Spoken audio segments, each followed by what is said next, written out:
Hey, this is This Week in Self-Hosted. I'm your host, Ethan.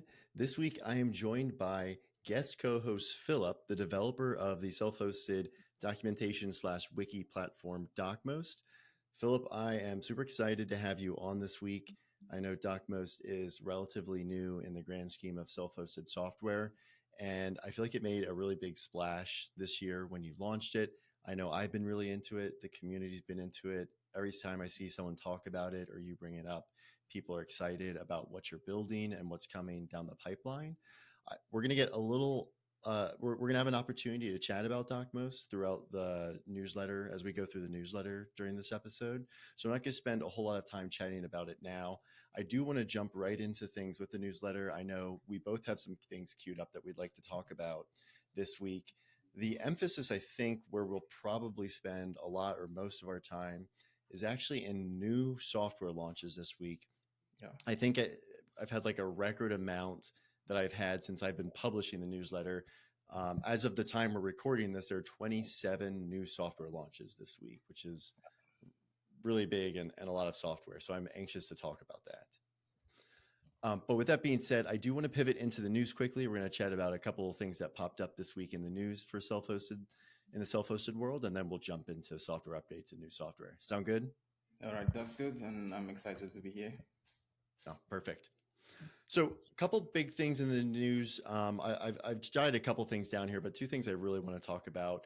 OPNsense users, if you're not familiar, OPNsense is an open source firewall for those who want to self-host that and aren't happy with maybe the software that their ISP provided router provides them. A popular alternative would be PFSense, which is probably more popular than OPNsense. Released some big updates this week, and notably, they released essentially, I don't want to say native support for Tailscale plugin because it's community supported, but there's a built-in way for people to use Tailscale with an OPNsense, which is big. I think people have been able to do it before, but it's not as easy as it is to spin up some of the other plugins and features OPNsense has. So it's been really exciting to see that.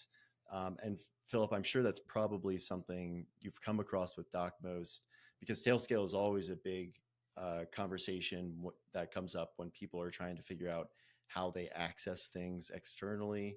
And so obviously a VPN or something like Tailscale is a really big aspect of that. So has there been a lot of conversation around DocMost when it comes to things like that?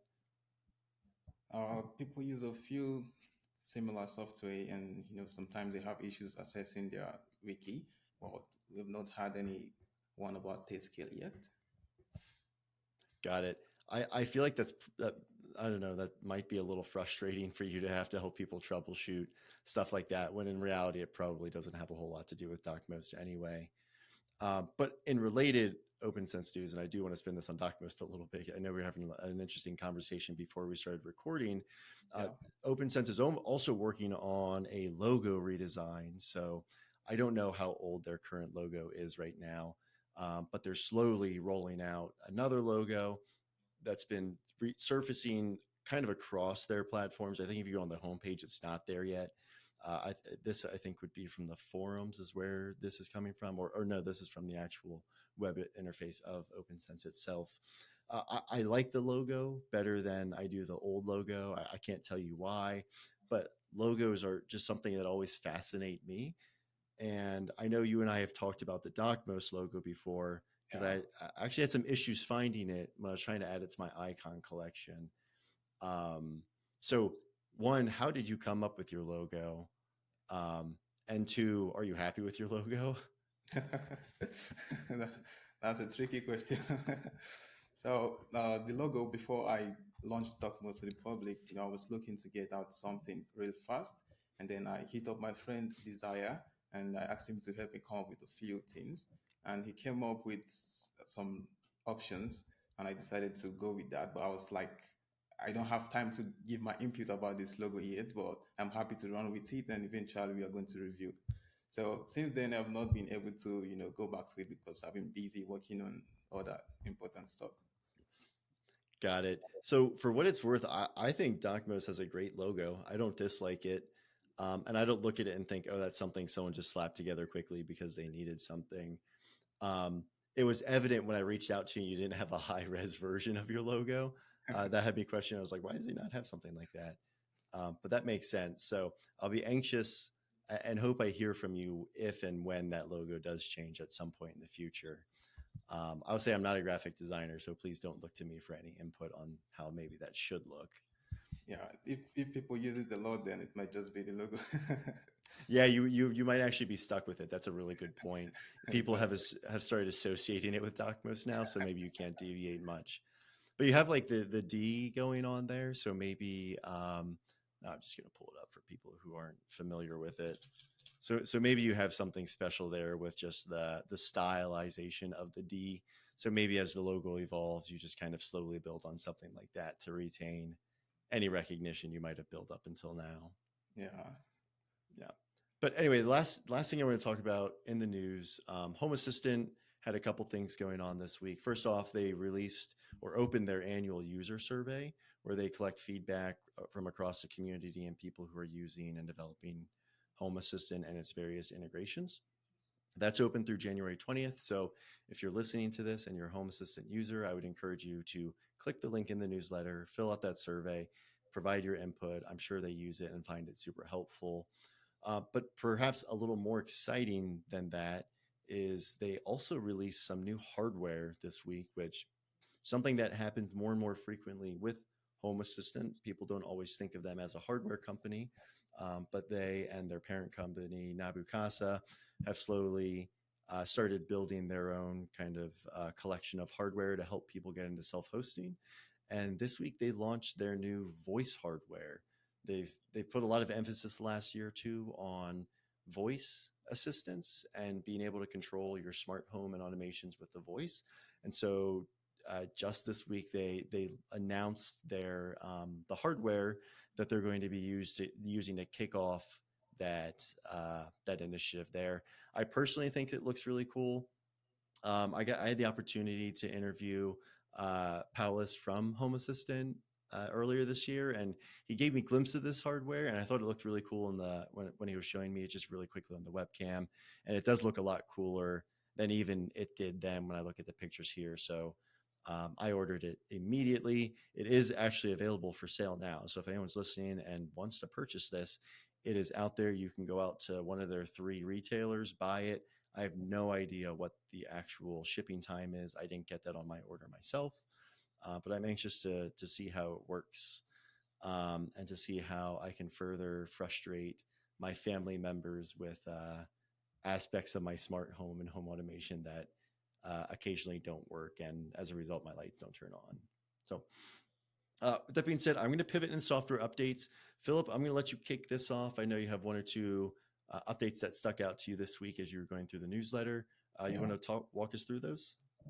Okay, so one of the updates that caught my attention was Bricks 3.0. So I did see they removed a couple of features from the open source version. And here's what I think. So I think when it comes to software, especially open source software, users have expectation. And one of the features they removed was the SSO. And funny enough, a few days back, I've been on their website and documentation, and I saw the list of features, and I'm like, oh, this is a cool software, and I like the stack design, like the stack of cards design and their survey forms. And so seeing these updates, kind of coincides with what I've been checking the past few days. So when it comes to SSO, I feel in open source software, developers see it as a means to, to generate revenue for the product. And for me personally, I gave it a lot of thought because I don't want to implement features and then remove them eventually. So I feel users are not going to take this really well because it's one thing to use of the software and then you have expectations and features you depend on, and then updating to the next version, you don't have those features anymore. And things like SSO, I believe lots of users are going to get stuck trying to, you know, continue the same workflow they are used to. So for me, I think developers should be more careful with the features they introduce and be more thoughtful about it so that they don't get to remove them in the future. Mm-hmm. Yeah. So if anyone's not familiar with Formbricks, it's a really great self-hosted survey and form platform. And so obviously it's one of those applications that spans both community and enterprise uses and use case purposes. Obviously, a lot of companies and businesses have a need for software like this. And so they, as Philip mentioned, in their 3.0 release this week, they actually revoked SSO support in the community edition, which, to your point, Philip, is really controversial for a lot of people because a lot of self-hosters just have this deep desire for everything to have SSO integration, Yeah, and rightfully so. It makes things easier. Um, but to your point, the developers also need to make a living, and often it is, I think, one of the ways developers resort to getting some of that support, or making, or financially getting that support that they need to continue developing, because it's not one of those features that's necessarily essential to the functionality of the software, right? The yeah, Formbricks application, DocMos, they work the same whether or not you have SSO or not. It's just about exactly. how are you managing user accounts outside of that, and what's the complexity of users having multiple accounts across multiple applications. Something you said I thought was really interesting, actually, was it's like one thing to not provide the community edition with single sign-on capabilities, but it's also another thing to provide it and then take it back at some point. And I can see there being some pushback for this, to your point as well, that there are probably people who've deployed this and are utilizing SSO for this and want all the capabilities that are being delivered with 3.0, and are Yeah, going to have to come to the decision of, do we not upgrade and keep SSO, or do we upgrade and just lose it and just exactly. figure out, can we have like a clean migration, and then, are users okay with not having that? How, if you're comfortable talking about it, how are you approaching that with DocMos? I remember seeing some conversations on the DocMos repository about single sign-on. Have you Yeah. given that a whole lot of thought yet? Yeah, when I made the project public a few months back, someone created an issue asking for SSO and OIDC. So my reply on the thread was, I needed more time to think about it, to consider it, because I don't want the situation where I commit to certain features too soon and then I realize, oh, I shouldn't have done that. So I feel it's important to set it out straight and give users what to expect. And eventually, I told them that SSO is something I consider to be part of the commercial offering. So this way, I don't have to, you know, do what people will always love, but eventually have to create the balance between features that belongs to the paid or the open source offering. So for me, I've decided to put it on the paid offering, and I have to think of it, so I don't have to put it and then remove it eventually, even if it makes some people not so happy. Yeah, I really appreciate that approach. I think that's really thoughtful. I'm in, I have to say, I'm in a weird situation where I understand why the community wants single sign on, and I understand the whole SSO tax and all the stuff people document about software that does it. But at the same time, I understand why people leverage it as a way to maybe push people to enterprise edition. You're, from a Docmo's perspective, I'm sure you're putting a ton and a ton of time into developing it, and so if you're not getting the contributions you need to continue development, I think it's a fair way to approach that and say, hey, here's some features that maybe won't impact the actual way you use DocMos, but just have some other maybe impacts that are slightly unrelated. So that's always a tricky topic, and it's actually a good lead into one of the software updates I wanted to chat about a little bit this week. Yeah. There is a relatively newer application out there called Maybe. It's a budgeting application, and I feel like it was in beta for the longest time, and just recently they had like an actual release version that they encouraged people to download, and it's right out of the gate. It's a very well developed. It looks great. Everything about it just looks really appealing. Personal like budgeting and finance app. But I saw in their update this week they've Yeah. added Plaid integration, which is huge for any budgeting application, because I think one of the biggest hurdles for people when they manage their budgets is getting all of their spending into a single place, because they might use their debit card or their credit card, or some people like to pay things in cash.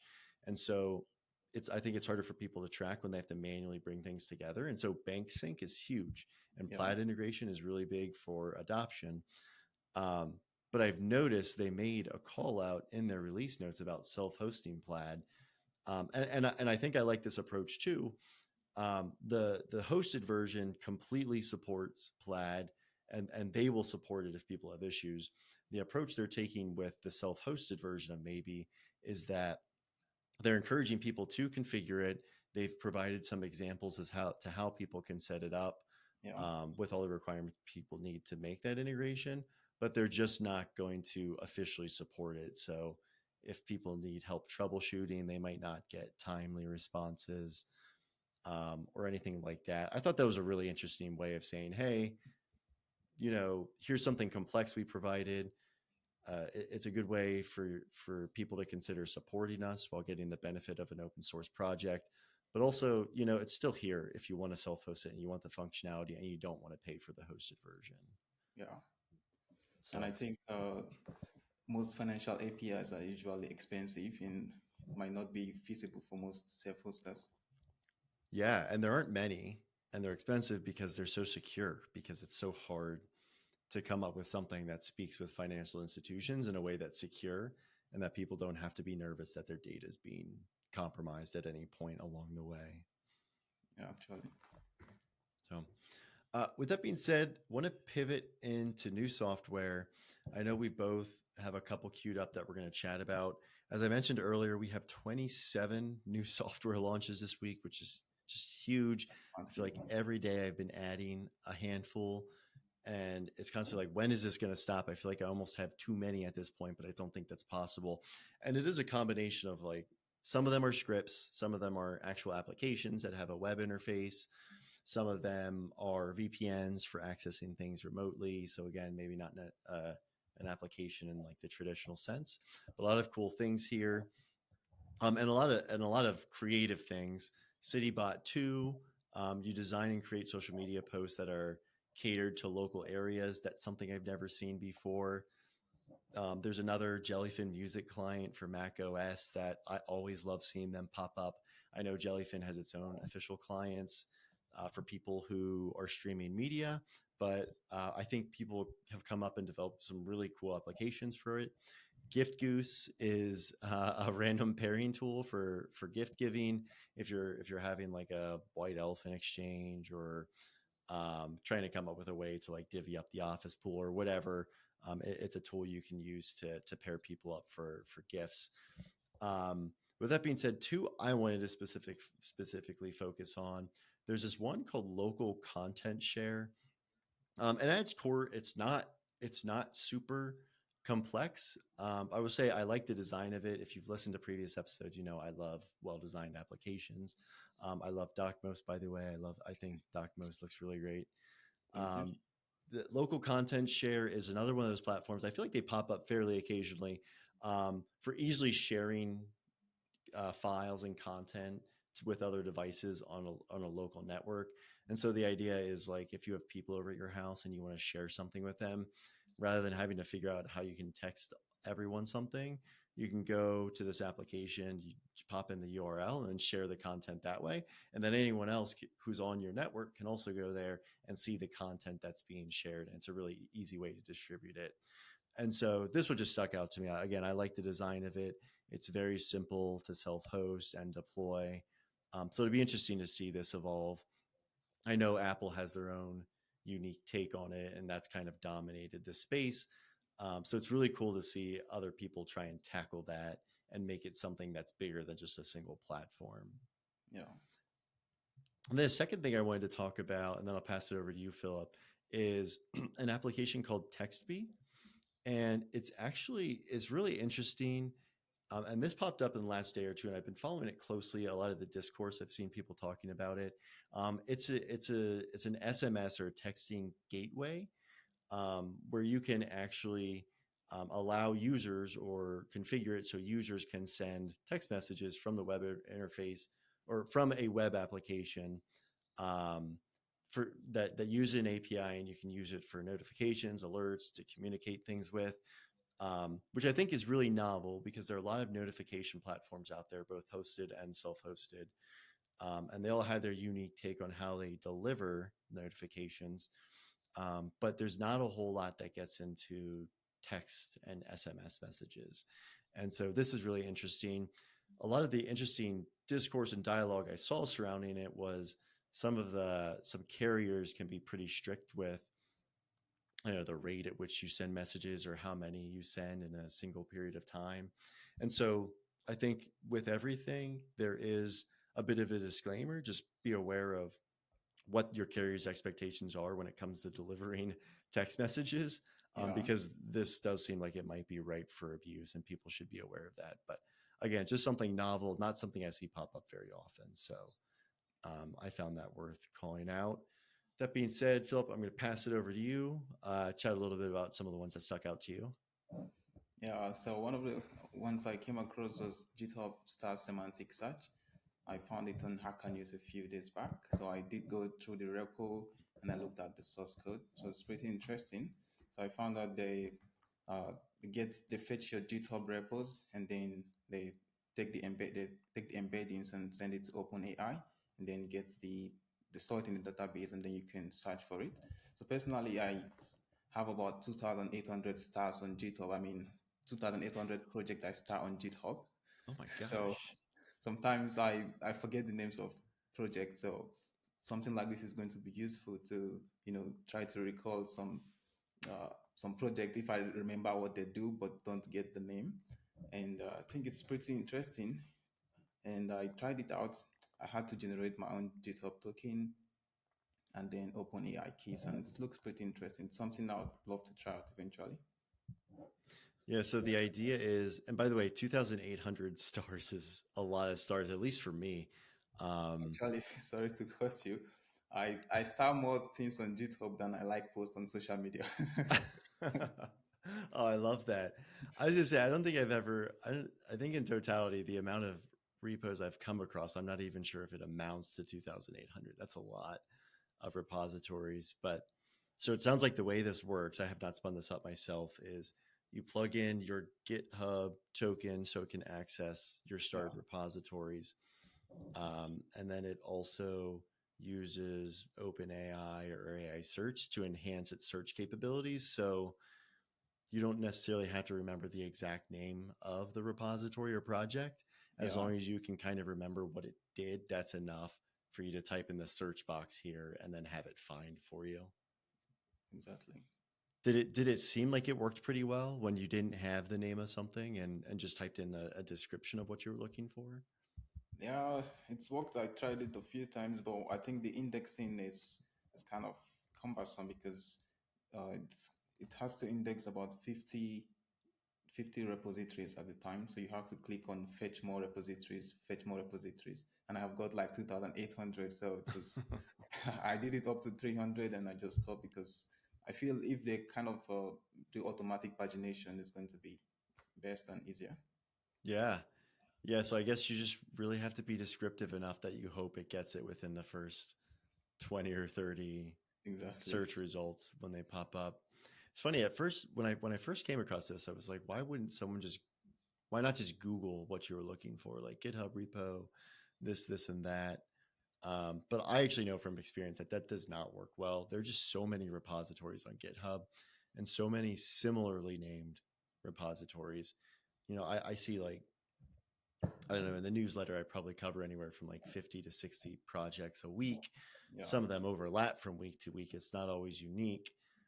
Um, but even in just that small sample, I constantly see projects that have the same exact name. Yeah. And that's just like a small subset of repositories. That's self-hosted software. And there's so much more on GitHub. And so I can see how this would be actually be super helpful. So I'm glad you called that out. Yeah. Thank you. Anything else? Yeah, and I saw this Strava statistics. I think it's an interesting one because I use Strava personally. I've got a bike, and when I start riding, I use Strava to track my movement. But one thing I feel about Strava is the analytics on the in app, and the app is not too good. It's very basic. So I feel something like this is going to be useful for me if I want to see my data over time.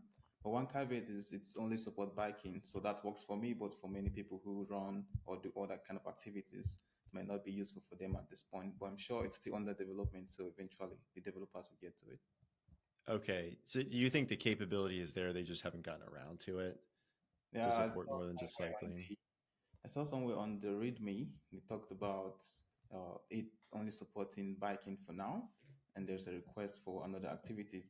So I mean, it means they are actually actively working on it. So eventually, I don't know if they've got some technical limitations or something, or perhaps it's more about okay, start with something that's popular, and over time, if there's interest, we add more.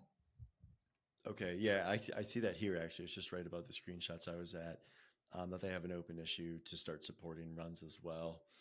It's really interesting. When I saw this, I thought, oh, this is just kind of another one of those applications that people just want control of their data and the privacy that comes along with that. I didn't realize it was also one of those things where what Strava provides just isn't good enough from like a statistical analysis perspective. And so Yeah. you being able to ingest your own data means you can slice and dice it and look at it different ways than you're given in the app. And I think that's really cool. It does look here. I see under the things to consider header as we've been chatting that it looks like there is an API rate limit for people who are just starting out with this. So um, if you spin this up and maybe if you're a long time Strava user, you should probably just expect to be a little patient with the rate at which it imports some of your data, based on the fact that the developer is trying to respect some of the rate limits that the developers impose on people who are using this data and the API. But yeah, this is a really cool application. I'm glad you called that out. Again, I would encourage everyone else to check some of the other things out.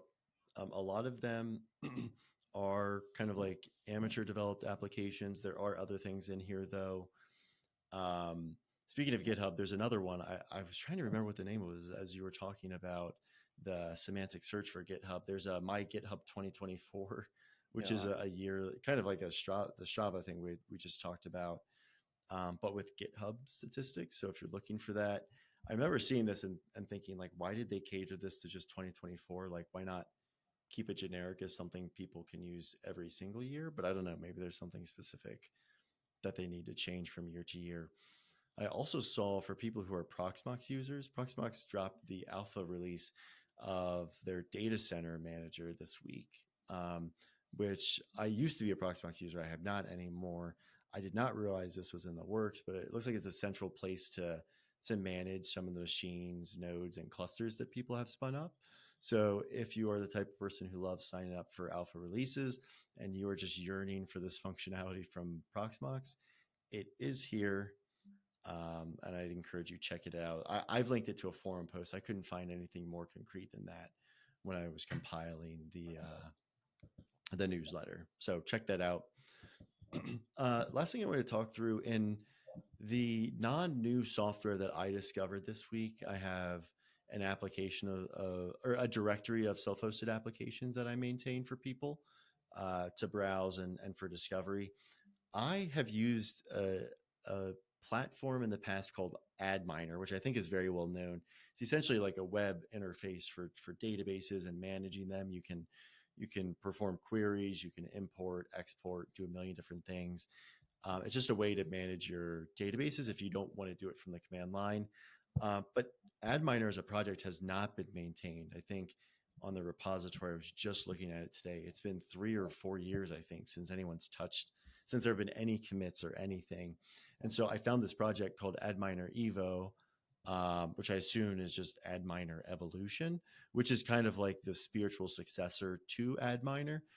It's very clearly just a group of community members who are avid Adminer users recognize that it hadn't been developed recently. And so they took it on themselves to, again, this is the beauty of open source projects, to take the project, fork it, to put their own spin on it, and they've been updating it. It doesn't look that the releases themselves have been frequent, but their commit activity has been.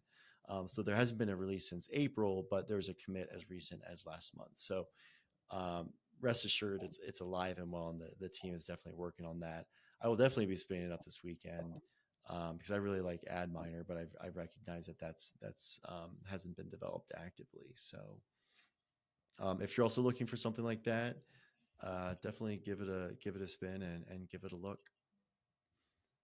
So with that being said, Philip, I Yeah. am going to stop it here. We just hit the magical 30-minute mark here, so I think that's a good stopping point. Um, I know I've talked a lot, but I'm so grateful that you've joined me again. I'm excited about DocMost. I know the community is excited about DocMost. I think it's really cool to kind of get you and your name out there and to hear people talk a little bit about the rationale behind the decisions you've made with DocMost. If people want to connect with you outside of this episode, what would be the best way for them to be able to do that? I've got a Twitter account at Philip Official 9, and then GitHub, because I'm more active on GitHub than other social media. So you can find me on GitHub and Twitter, Philip Official 9. Okay, cool. And for anyone who's interested in that, I will also include those links in the video description or the podcast description, depending on how you're listening to this. But again, Philip, thanks a bunch for joining me. This is great. I'd love to have you on in the future. If there are any big DocMost updates, I'd love to talk through those with you and give Yeah. you a chance to show them off to the rest of the community as well. But thanks again, and to everyone listening, thank you so much. Have a great weekend and happy self hosting. Thank you. Bye bye.